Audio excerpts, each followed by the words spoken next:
ഇത് ആദ്യത്തെ ചോദ്യം വ്യക്തിയും ആശയവും രണ്ടല്ല, അത് എങ്ങനെയാകും എന്ന് ചോദിക്കുന്നത്.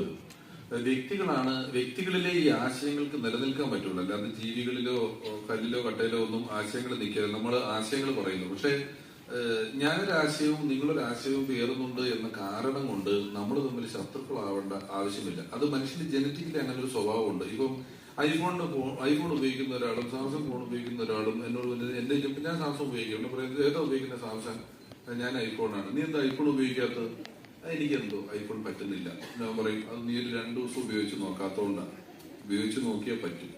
അപ്പോൾ പോസ്റ്റ് പർച്ചേസ് റാഷണലൈസേഷൻ എന്ന് പറയുന്ന ഒരു കാര്യമുണ്ട്. നമ്മൾ എന്താണോ അതിനുവേണ്ടി നമ്മൾ വാദിക്കുക എന്ന് പറയുന്ന ഒരു സ്ഥലമുണ്ട്. അങ്ങനെ വാദിക്കാതിരുന്നാൽ അവൻ അവന്റെ ആശയത്തിൽ നിന്നോട്ടെ, ഞാൻ എന്റെ ആശയത്തിൽ നിന്നോട്ടെ എന്ന് പറഞ്ഞാൽ വ്യക്തിയെയും ആശയത്തിനെ നമുക്ക് തികച്ചും രണ്ടായിട്ട് തന്നെ കാണാനായിട്ട് പറ്റും. അതിന് കുറച്ചുകൂടെ ഇതിനെയൊക്കെ വൈകാരികമായി കാണാത്ത ഒരു സ്ഥലം വേണം. നമ്മൾ വിചാരം എന്ന് പറയുന്നതിനകത്ത് വിചാരം കയറി തന്നെ നിൽക്കണം. അല്ലാതെ ഈ വികാരങ്ങൾ കൊണ്ട് നമ്മൾ തീരുമാനങ്ങൾ എടുക്കുന്നതുകൊണ്ടാണ് ചിലപ്പം കൊലപാതകങ്ങൾ നടക്കുന്നത്.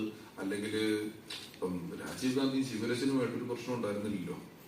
വൈകാരികമായ പ്രശ്നങ്ങൾ ഇതിനകത്ത് ഉണ്ടാകുകയാണ്. അപ്പം വിചാരം കയറി നിന്നാൽ നമുക്ക് വിചാരമാണ് കൂടുതലെങ്കിൽ വ്യക്തിയും ആശയവും നമുക്ക് രണ്ടായിട്ട് തന്നെ കണ്ടുപിടിക്കാൻ പറ്റും. പിന്നെ പൊളിറ്റിക്കൽ കറക്റ്റ്നെസ് എന്ന് പറയുന്നത് ആശയാവിഷ്കാരങ്ങളിൽ